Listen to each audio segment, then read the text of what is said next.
Top Real Estate နောက်တစ်ခုမျိုးနဲ့လည်းဖြစ်ရမယ်။အေယာဝင်းမှာနေချင်ပါရဆိုရဘောစီရဲ့အတွက်နှစ်ထပ်တူးအာစီလေးနဲ့ဒီနေ့မှာမိတ်ဆက်ပေးပါမယ်ရှင်။အေယာဝင်းဖြစ်တဲ့အတွက်လုံခြုံစိတ်ချမှုကတော့ပြောစရာမလိုလောက်အောင်ပါပဲရှင်။ပတ်ဝန်းကျင်နေဟာကလည်းအိမ်ကြီးအိမ်ကောင်းတွေပဲဖြစ်လို့လူကြီးမင်းတို့အမြင်ပဲဖြစ်မှာပါ။ဒါဆိုအိမ်ထဲကိုကြည့်ဖို့ ready ပဲဆိုရင်လိုက်ခဲ့ပါအောင်ရှင်။အဲကိုဝင်လိုက်တာနဲ့ခြံရဲ့ကျယ်ဝန်းမှုကကား9စီးစာလောက်ဆက်နေအနေထားရှိပါတယ်။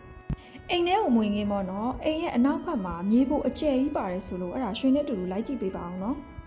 ခြံကြဲကြဲလေးနဲ့တီးပင်စားပင်အိမ်ထဲမှာပဲစိုက်ချင်ပါတယ်ဆိုရင်မေမေတို့အတွက်ကတော့လုံးဝကွက်တီရှယ်ပါရဲ့ရှင်ဒါလေးကတော့မြေပေါ်ပါတာပဲဖြစ်ပါတယ်လူကြီးမင်းတို့မြင်တွေ့ရတဲ့အတိုင်းအိမ်ရဲ့တကံမာကြီးကတော့ကြီးမားထူထပ်လာတဲ့ကျွန်းတကားကြီးတွေကိုသုံးပေးထားတာပဲဖြစ်ပါတယ်ကဲဒါဆိုအိမ်ထဲကိုဆက်ပြီးလေ့လာရအောင်နော်အိမ်ထဲကိုဝင်လိုက်တာနဲ့ခန်းနားလာတဲ့ပကြီးကားတစ်ချက်ကြီးနဲ့အတူလှပတဲ့မီးဆိုင်နေတဲ့အပြင်ပေါ့နော်ကျယ်ပြန့်လာတဲ့ဧကန်ကိုလည်းမြင်တွေ့ရမှာပဲဖြစ်ပါတယ်အိမ်ရဲ့အောက်ထပ်မှာကမာစတာတခန်းရှိပါတယ်ဒါလေးကတော့မာစတာခန်းလေးပဲဖြစ်ပါတယ်အောက်ထပ်မှာကအိတ်ခန်းတစ်ခန်းအပြင်ဘေးဘက်မှာကကျယ်ဝန်းလာတဲ့မီးဖိုချောင်တစ်ခုကိုလည်းမြင်တွေ့ရမှာပဲဖြစ်ပါတယ်ကျယ်ကြီးပဲနော်မီးဖိုချောင်ရဲ့အနောက်ဘက်ကတကားလေးကနေအိမ်ရဲ့ပတ်ပတ်လေးကိုတွားလို့ရတဲ့နေရာလေးပေါ့နော်ကဲအဲ့ဆိုလို့ရှိရင်အောက်ထပ်လေးကြည့်ပြီးဆိုတော့အပေါ်တက်ကလေးကိုထပ်ပြီးလိုက်ကြည့်ပေးပါအောင်နော်အိမ်ရဲ့ဒုတိယထပ်မှာကမာစတာ3တက်နဲ့ဆင်ရတစ်ခန်းရှိပါတယ်အိတ်ခန်းနေရဲ့ကျယ်ပြန့်မှုကမိသားစု9ယောက်လောက်ကောင်းကောင်းဆက်နေအပြင်ပေါ့နော်ဘေးဘက်တိုင်းမှာဝရဏာလေးတစ်ခုစီပါရှိပါတယ်ရှင်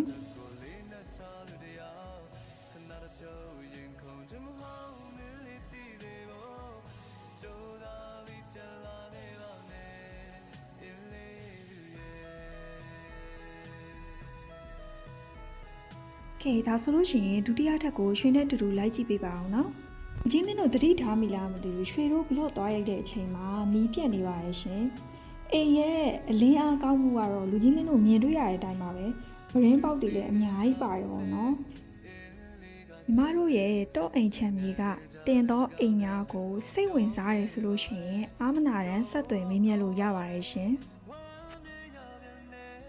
ကြည်တောက်ရှင်းမှန်တကားလေးကတော့အပေါ်ဆုံးထက်ရဲ့ဝရဏာကိုထွက်တဲ့အပေါက်လေးဖြစ်ပါတယ်။ကျဲကြီးပဲနော်။ဟိုးမှာလမ်းမြင်နေရတဲ့လမ်းမကြီးကဘရင်တောင်မိန်းလမ်းမကြီးဖြစ်ပါတယ်။ယခုအိမ်လေးကဘရင်တောင်မိန်းလမ်းမကြီးရဲ့ကြောကမှာတည်ရှိပြီးတော့မြောက်တကုံမြို့နယ်ပင်လုံအိမ်ယာထဲမှာဖြစ်ပါတယ်ရှင်။လေးရဲ့ထူးခြားချက်က